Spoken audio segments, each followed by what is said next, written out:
just my faults. You just love me. You've seen my heart and stood by me. This heart you found torn, broken, neglected, mistreated, but in your hands, baby, I feel rest. Accountable for every action that I put in motion. Promise I'll do my best to find a way to return this love that you gave. Wake up and choose you every day. I'll have you as long as you'll stay, and we'll fight Square instead of a circle now. Tomorrow we'll do. You know where you normally press record or take the picture at? Is it recording right now? It's recording? Okay.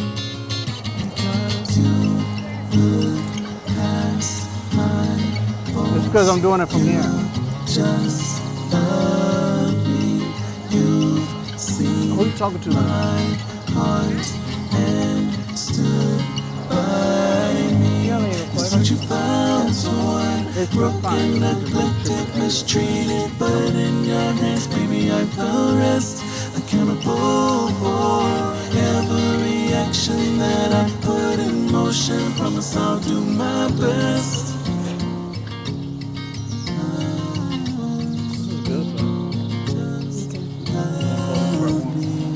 Yeah, we're gonna do both. Do both what? While we're out here. Because we're not gonna have time to record in the next 2 weeks.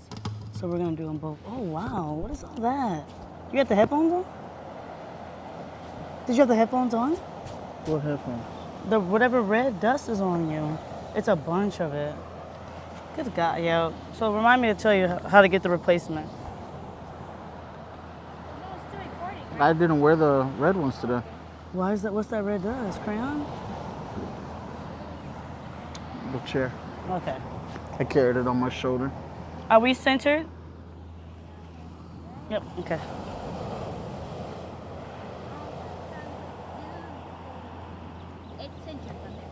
Okay. You ready? I'm ready. You ready? Yep. I like you. What kind of radio stations did you guys have growing up? Whatever the radio station was, we were here. And at 9 o'clock, or was it 7 o'clock? What time we go to bed? Whatever time we went to bed. I am here. You don't have to worry. I can see. Oh, you talking about gospel? Yeah, that's the radio station I had. So I remember. Do you remember Russ Parr? Russ Parr in the morning. I remember that. I was just thinking about that. It's okay. I was allowed to listen to radio sometimes, but it was gospel music. Gospel, gospel, gospel, gospel, gospel, gospel, gospel, gospel, gospel, gospel, Lord, I love you. Talking about my Lord Jesus Christ. Gospel, gospel, gospel, gospel, gospel, gospel, gospel, gospel, gospel, gospel. I wasn't about to harmonize that. Oh, I thought she was going to. All right, hi, babe. Hey, boo. It's been a minute. How was your day? It was kind of. I feel bad. I was not a good mom today. Why? What happened? It was kind of like one of those days where I was struggling, and so I gave in to the struggle. I got up and I took the car to get the safety, and that was enough adulting for me. And I came home and I just wasn't feeling good. Like, not like sick, but I wasn't feeling like good. Your sexy self. And so I just laid down. And then I had Janisa. I text her the whole day.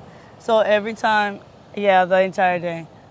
And then she kept being like, I thought you were going to go sleep. I was like, no, I just need to lay and wallow. I was just feeling like, I locked the door. Mimi even laughed. She was like, bro, you know it's bad when you lock the door. It's the fact that the producer is behind the camera for me. We do have a special guest today. Her name is Janisa Sarai. She'll be in a clip. I did some videos. We are trying to teach our children or help our children help us, right? And the only way, mind you, she took digital photography last semester, but the only way we could get her to come and assist is if we said that we would do her nails. So today is her first trial. She's just What? You were there for that conversation. No, I wasn't there for that. You were We there. were talking about we would pay her, and then she said that she could get her nails You were there done. for that conversation. Not that we're paying for her nails. And so this is our orientation. This is our orientation. And You then guys changed the contract and without me. then it's a form of payment. Yes or no? It's not a wet ink form of pay. But what if her nails are more expensive than what I was going to pay her? That's the thing. We got to think about that. Look at her nails now. Look at them. They look good still. They look from good prom. They still. look real good. Okay. I'll make sure I get pictures. I of bet those you too. that was $130. So low key, high key, we're in a different spot. I mean, we're in this kind of same spot, but we put our back so you guys can see Diamond Hand Waikiki. However, the tide is high, so she's also supposed to tell us When the water comes. So we can pick her feet up. So if it goes crazy for a second, like it topples over, and You're we going to want to cut, pick your electronics up off the ground. that's us beating her up. That's me. Daddy won't beat her up, but I will. I'ma strangle her. Her toenail fell off. Oh, sad face. Okay, let's get it. Bet. What are we talking about today? Today, the topic is going to be blended and blundering. The joys of a blended family. The Part joys? one. The joys. There are no sorrows, just struggles. Sorrows. Part one, because this series by itself, we could probably do. We only been married, what, 7 years? We definitely have 10 episodes that we can do. And that's like hour-long episodes. 10 1-hour-long We won't episodes. do hour-longs. We won't, but I'm saying, but like we could. Yeah. So, that's why it has to be a series. So we're not boring you guys to death and giving you nuggets that you can walk away from every time you watch. But that is what we have written down. I want to get the whiteboard because then we can bring the producer and then put that over there, and then my hands are free, and then I can use my other hand to do this. You can use your hand to do that. You gave me permission. I The like your producer knee. said cut. So, question number one. So let me do that. Oh, you wanna do that? I love you. Before you mess No, it no, up. no. So it's the topic is blended and blundering. Yes, he got that right. But basically talking about parenting in a blended family and navigating the joys, the difficulties, and the possible strain that can be put on a marriage as far as blended families are concerned. And so it definitely is going to be multiple episodes, only because, honestly, this is why we started. Yeah. Like, we were talking to so many people who were like flabbergasted at how far we had come. A lot of people were with us on our journey, our parents, our church family, the people that are our peers that we remain friends with, like, have seen the progression of our family.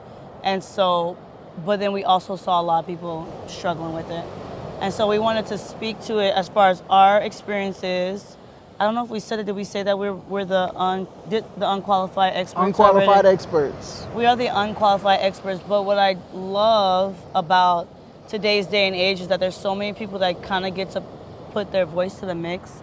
And so we are not professing to be any kind of experts. We are only the experts of what we've been through. But we do believe that what we have to say and what our experience, we believe we went through it so that you wouldn't have to. Yeah, our experience matters.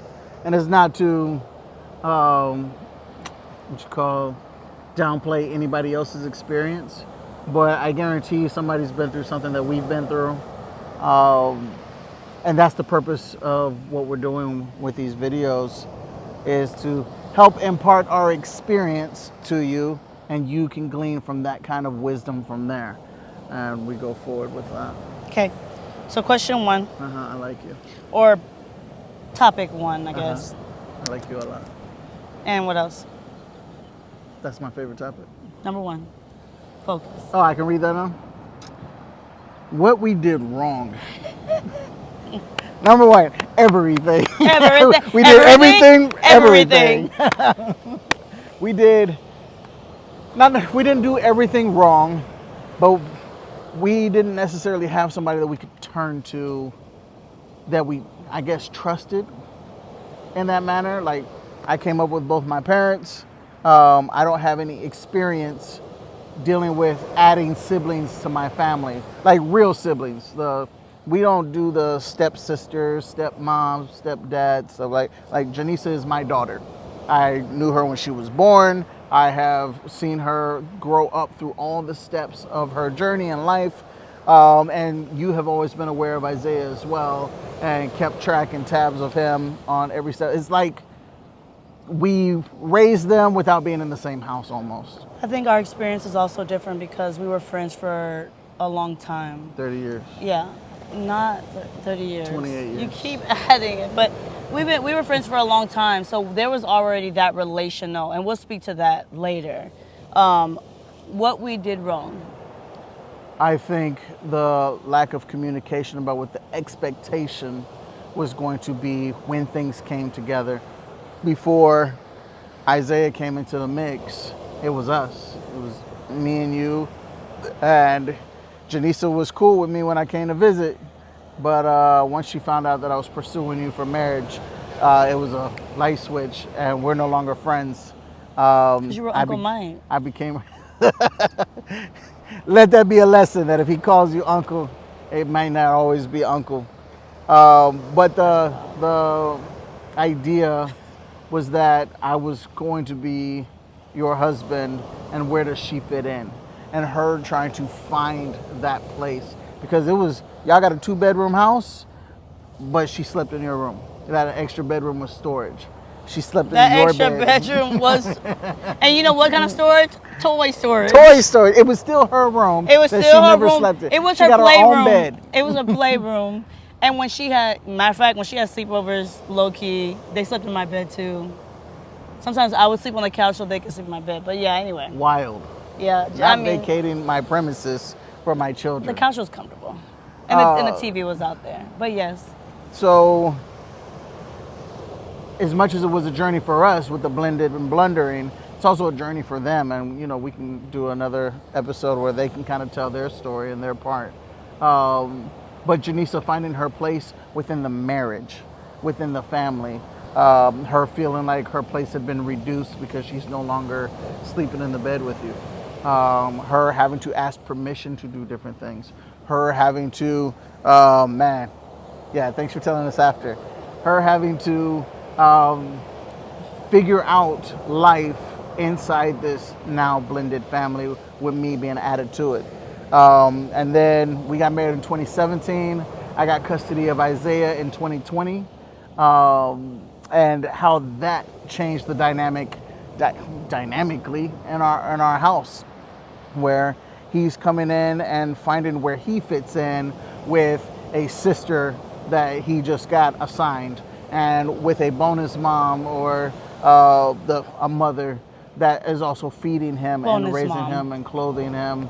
So those things had to be a major adjustment. The kids that didn't like each other, you know, when it came to being in the house. And then Isaiah wanting to talk to you more versus talking to me, and I'm feeling some I'm gonna take you back. I'm gonna bring you back. So the question was what we did wrong, and what you said was expectations.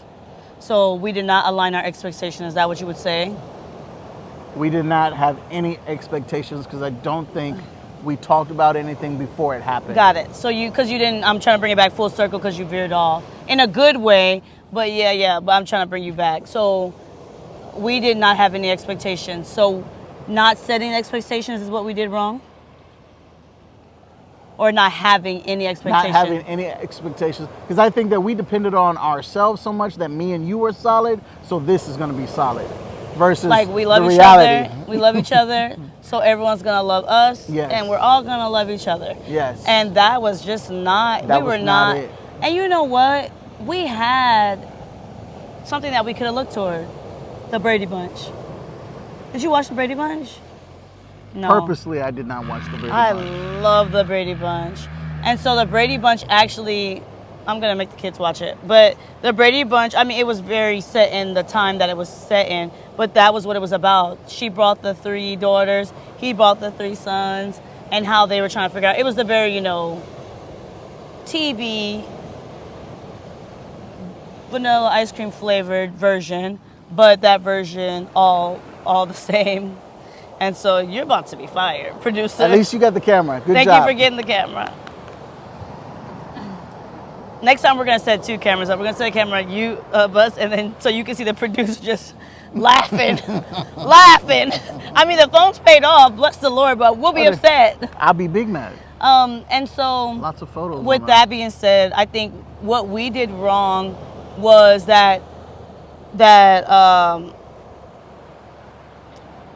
not only did we not set any expectations, or we did not have any expectations, we did not talk. Yes. We literally, Mike came in 2015. He was kind of like, hey, I'm coming as your friend. Came as my friend. Told me he was going to marry me within 3 days. And then he was back in 2016. We courted for 3 months. We were engaged in 3 months. We were married in 6 months. Warp speed. Mind you, I was 28. He was 29. So it was kind of like, bro, it had already been for Mike. He was like, let's go. Chop, chop, bali, bali. Chop, right. chop, bali, bali. Chop, chop, bali, bali. And so we literally went at warp speed without counting the cost. We didn't. That's what we did wrong. We did not count the cost. We did not say, what would it look like if you brought your piece and my piece and do those puzzle pieces come together. Yes. Those puzzle pieces were made out of a material that has to be sanded down by a very powerful instrument, not sandpaper. Because you're saying we got married in 2017. By then, I and Janisa had already been together for almost 2 years. And so we were already kind of like, yes, it was brand new. Like Janisa being told no. Because up until that point, Janisa was kind of treated like the extra sibling. And it was my sisters and my brother and my mom. We all moved here together, and we're a very close-knit family. And so it was kind of like, Janisa was like the sibling that was she was a baby, and then Mike comes and kind of puts a law of alignment. I remember we were in that restaurant, that ramen restaurant, the shabu shabu, the hot pot, City. And you hit her, and we were in the beginning of the dinner, and we're eating. Everybody's good. It's my mom. Was my mom there? Yeah, my mom, my brother, my sisters. Everybody was there, and Janisa did something. She was in the wrong. But he popped her, and it ruined the entire night. We were all quiet, and I think that was when Mike also realized I'm just window dressing. I'm not really, we never discussed his role. It was just kind of we love each other, you're gonna be here, and that's it. And so I think that's what we did wrong. I think that we did not talk about it. We didn't. We did not talk about anything. We didn't talk about what it was going to look like. We just did I love stuff. you love me. We're a happy family. That was it. That was pretty much, and here's your ring, and here's my ring. We're married now. And then life happened. Yeah. And that's really where this podcast, this YouTube stuff comes through. Yeah. That's absolutely what we did wrong. Yeah. Hands down. So I feel like this comes hand in hand, but the next one is kind of what we wish we had known. So I'll start it off. What we wish we had known was that we were supposed to set expectations and that we were supposed to talk. I wish we had known that there needed to have been an orientation. For example, we had already been together 3 years. Isaiah came during the pandemic. Yeah. In the summer of the pandemic. So, pandemic is February, March. We're told, at first it started off wherever it was started off at. I don't even want to go there. And people are like, it's something. And then who was president? Was Trump? 2020. That's the end of Trump stuff. Yeah. So, they're saying it maybe. And then it's we think you should chill out for 2 weeks. And then it was 3 months later. We were still it was very weird. And so I remember you were working, so you couldn't get off. And we were talking to Isaiah. We had seen Isaiah. He came for Christmas a couple times. He came for the summer. Mike was flying to get him, bringing him back. And we talked on the phone, but it wasn't a real kind of like connection where all of us, like even when, what was so cute, and I think that's what made us, low key, it's the kids' fault. I just thought about that. Bro, remember when he used to come, they used to sleep in the room same together? bed? It was the cutest thing. Like he would be on the floor. Sharing hot chocolate. Janice would be at the edge of the bed and she would be laying down and Isaiah's head would be connected to her. We had those pictures. And so we honestly, Evidence. in those little, couple months here, a couple weeks here, we were thinking like, they get along so well. And so it's going to be awesome, but not so. Then he got here. Not so. And it was nothing like what they faked us out. It was a pump fake. Yeah. And then also up until that point, Isaiah was in the wedding. Isaiah was here for the wedding. But Isaiah never knew me as his dad's wife.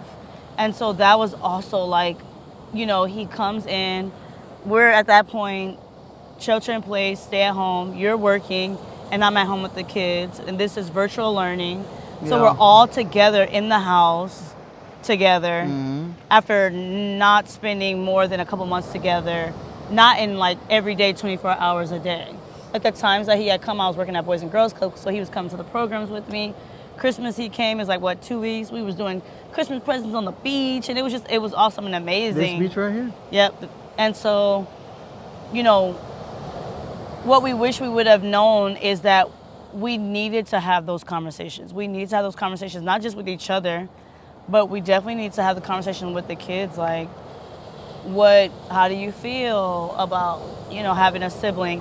Like we said, we didn't do the step thing. I know that was also hard because, and I think I've said it before, like no disrespect to the parents. It was just because Mike and I had already had a kind of relationship. Yeah. And so we weren't like, you call me mom, you call me dad. No. But we definitely were like, that's your brother and that's your sister. Yeah. I may be, and this is Michael and this is Stacy.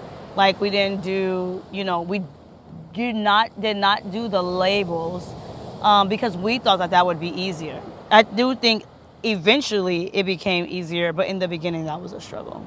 Yeah, even I think the labels actually worked in our favor. Yes. Because Isaiah started calling you mom on his own. Yeah. And to me, I think that just recognizes reverence. It recognizes your position. We can't replace their biological other, but it shows what they feel about us in that position. Like Janisa does not call me dad, and I have to be okay with that because that's not my position in her life. But when she talks to me when she talks about me to other people, then it's, yes, that's my dad over there. That's my dad, because she knows that that's how they understand who I am. So I do think we did that right. We let them figure that part out on their own. Like we didn't tell them, but for sure the number one thing was, you guys are brother and sister. Yeah. Because me and your dad are married. We're not all one. I think that took some time. Yeah, and it was fine when Janisa does very well when it's bits and pieces. Like I am here with you and I'm okay with you, but I'm tolerating you for this extended period of time. When I'm tired of you, I'm tired of you. When it's now you're here and in the picture, like when we got married, I'm not just going back to Arkansas like it was when I came in 2015. I'm here and I'm staying, and now it changes the dynamic. When Isaiah was here and he was staying, it changed the dynamic, and then how his actions would change her mood. And she was very cognizant of you. And if Isaiah was cutting up because he needed things explained or attention for whatever, then it would change how she reacted. And we rubbed heads, 2 years? It's great now. They do very good now. Now Isaiah goes into her room and they have late night counseling sessions where Janisa puts on her glasses and puts her feet up and she counsels Isaiah because girls and schoolwork and life, and she gives her guidance and wisdom all of 17 years old. It's my favorite thing to witness. We do sit outside her door and listen to everything that is happening. We don't tell them that. I think that, yeah. They didn't tell us that it would be hard. Yeah. If we had to tell anybody else anything else, I don't care how great your parenting skills are, I don't care how great the children are, it's going to be hard because it's a mix of dynamics. And even if it goes real smooth and real well, just know that there's bumps and stuff on the road and you're just doing a good job navigating it. We are what happened when you see the bumps on the road, but you're driving MRAP and you decide to go over the the mine anyway. What's the safest course of action? Run it right over. All right. That's never me. It's never you. Yeah. But yes, That's why I can't hear. Yeah. Agreed. Agreed. Check this out. I wish we would have known. So now we're at this place. It's really weird. Like, I remember something had happened, and I had went to someone. I can't remember if it was your mom or it was our first lady. And I remember them saying, this is not the worst thing that could happen. And in that moment, at that time, I thought it was the worst thing that could happen. What, lady C? I was like, this is like the worst thing that could ever happen. Mm-hmm. And so I wish I would have known that it could always get worse. It can always get worse. And I think that gives you a perspective. Like, if you're kind of just like, oh my God, this is the worst thing that could happen, and you're instead say, worse things have happened. Worse things may happen, but with these jokers, worse things will happen. I think it would have, in the beginning, caused less stress. And that's why I said the thing about how the difficulties and the strain placed on a marriage. I wish you said, that you would have been told it was hard, and then my wording would just be that it wasn't going to be easy. Yeah. And that, what were we just talking about that? Someone was talking about that, like, love isn't enough. And the thing, because we went into it like, oh, we love each other and that's going to be enough. It's like, so love isn't enough because we love each other. But now we have to figure out how to love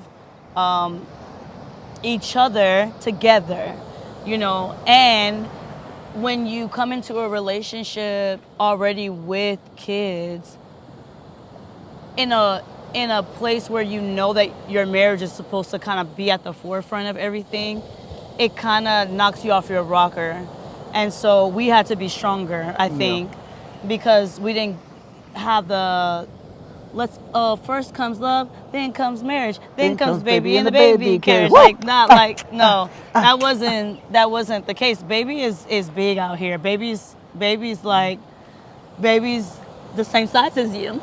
When I say first came, 8 pounds, 15 listen, ounces. and so then it's a different kind of thing. And baby has been raised different. Yes. And we didn't take into account that.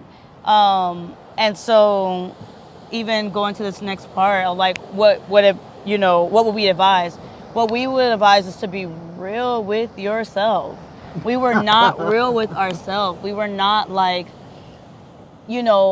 Isaiah was raised, by his mom and his grandma. Janice was raised by a single mom, but also siblings and a church community. It was a different settings. They each had different strengths. They each had different weaknesses. Honestly, just like how when we got married, we pulled that out of each other.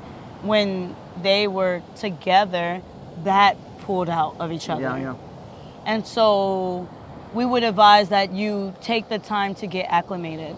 Do not jump right in it. It is and mind you, we came in, like I said, they were 9 and 10, what? Right? 9 and 10? Yes. When we got married. Yes, they were 9 and 10. Yeah. And so we know people who are dealing with a younger demographic. And so I know that matters. But for us, the advice would definitely be to for at least, especially if it's a coming in and living with each other, we do the visitations, but for the most part, they're with us 24/7, 365. Yeah. And so if it's that type of situation, I feel like there has to be like how your job does, like team building, family building. Yeah. Like there has to be like these settings where we're all together doing the same things, like the church folks say, minding the same things, instead of it being like, and that's your sister and that's your brother and we're all one big happy family and I'm you're a bonus mom and this is your bonus dad. Like, they were old enough to where we could have had like a couple of family outings and then had some conversations like, so how do you feel when we do this? What do you think about this? Like, we didn't do that, and I think that would have made it easier.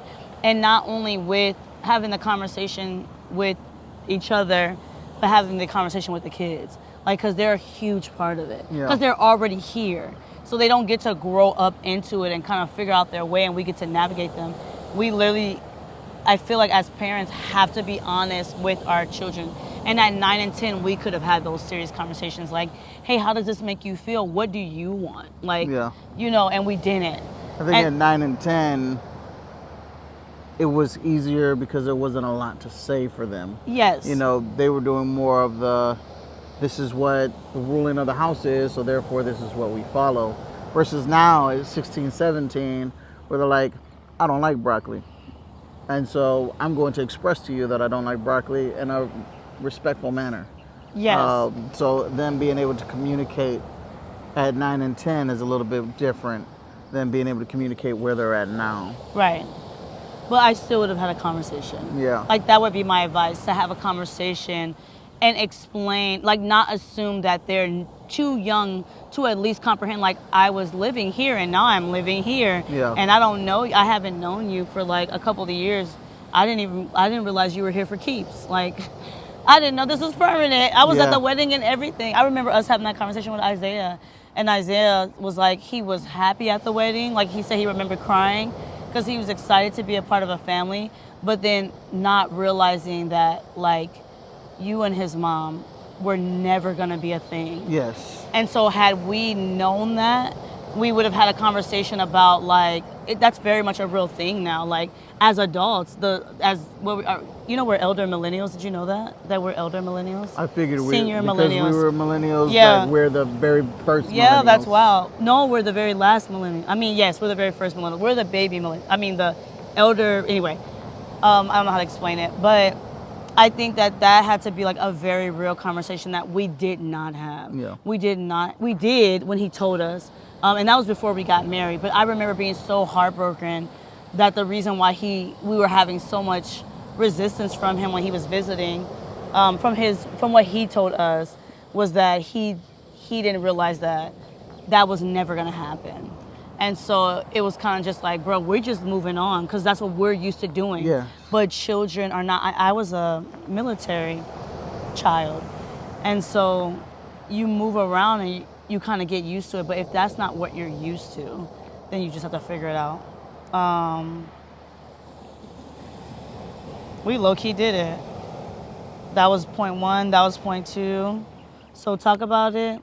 Set expectations. Absolutely. Set expectations. And then you need an elder council. You said in the beginning, you were saying that we didn't have anybody in the beginning that we could trust. We had, now it's an arsenal. I got all the ex-baby mama, no, just playing. I have so many people to draw from that I didn't know were an option in the beginning. And I didn't know it was an option because we were supposed to be happily ever after, like in our church, in our community, in our families, our story. Everywhere we went, or even like later when I would travel by myself, everyone wanted to hear our story. Like, they'd be like, tell them the story about how you and your husband met. Like, we were that thing, like the one he told her he was gonna marry her when she was 10 years old. She said no. They became best friends and then they end up together. Like, it was like happily ever after. In the words of my daughter, wah wah, like wah wah. So you thought. And it was, to me, it was embarrassing. And so I would say, before, figure out who's your people that you can be real with. It is such a lie of society and a lie of the enemy that you do not have people in your corner. I refuse to believe that. In a world of social media, internet, you can find people. And so we were blessed to have people here. Yeah. We were blessed to have people in the mainland. And like he said, like, even so, like, asking parents who have been together, you know, their whole lives, even trying to figure out, like, how we ask them, because maybe you don't understand what it's like to be in a blended family, but you do know what it's like to raise me. Yes. And that's what we got. Yeah, that's Copy, exactly what I had to paste. do with my dad. Copy paste. I would go through something with Isaiah, and I'm talking about I'm swinging, punching the air, and crying and praying, and trying to figure it out, wondering who I can talk to. And I had to call my dad because Isaiah is a spitting replica of me. Not just a physical image where he's just a chocolate version of me, but his emotions, his attitude, his reactions are me. And so I am 37 asking my dad how to handle my 16-year-old. Because when I was 16 and my dad was his age, he had to know how to deal with 16-year-old Mike. And when we first got Isaiah, 33-year-old Mike had to ask dad how to deal with 12-year-old Isaiah. And what does that look like? That day, me and him came to throwing hands with each other. And then I still had to go to work. I was late for work, had to throw hands with my son because he's not no pushover. He's no slouch. We're the same size. They were the same size. And so we're throwing hands like in the hallway. 5'10", 255 pound, 13-year-old. And the 5'10", 278 pound, 33-year-old. Like, that was wild. And me and Janice are in the room crying and laughing. Like, I'm crying, like, oh my God. Because it literally sounded like Kong and Godzilla. It was like, boo-doo-doo-doo-doo. So I was like, oh my God, they're fighting. This is so wild.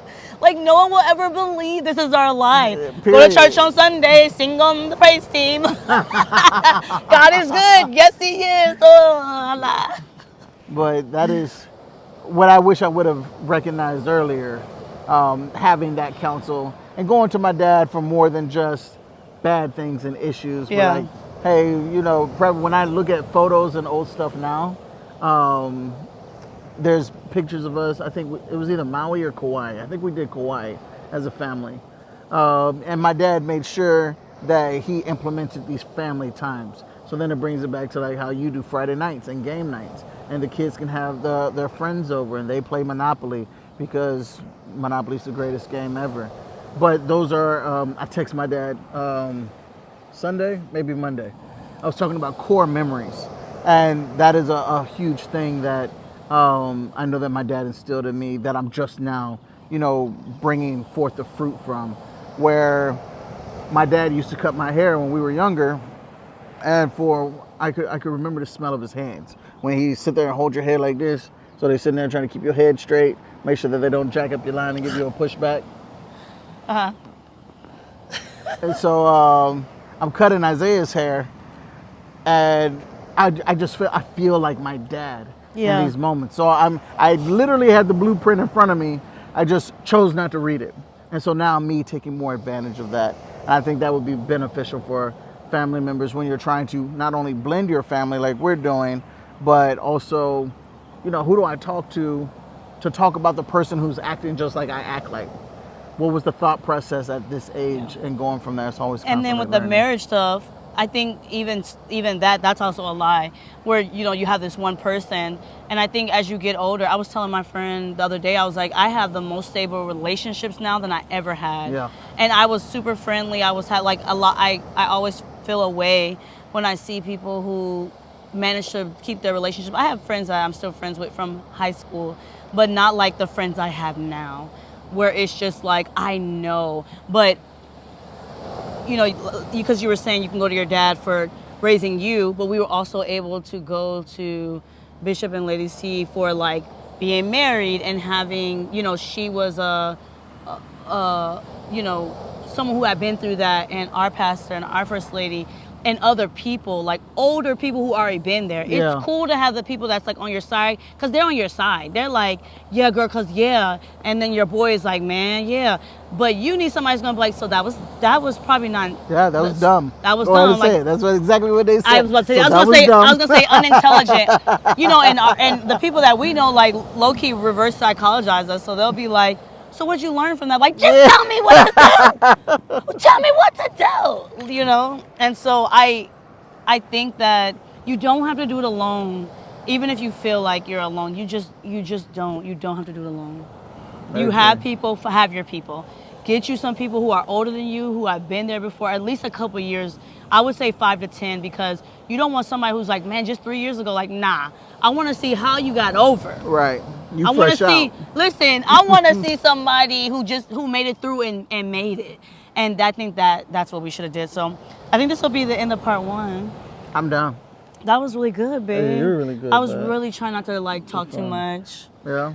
Because I feel like You're super passionate about that. I am passionate about it because there's a Stacy out there who's like crying. Okay, well there's a girl that's like me. Her name might not be Stacy, but her situation is like me. Oh, okay. In the shower, crying, like this is so ghetto.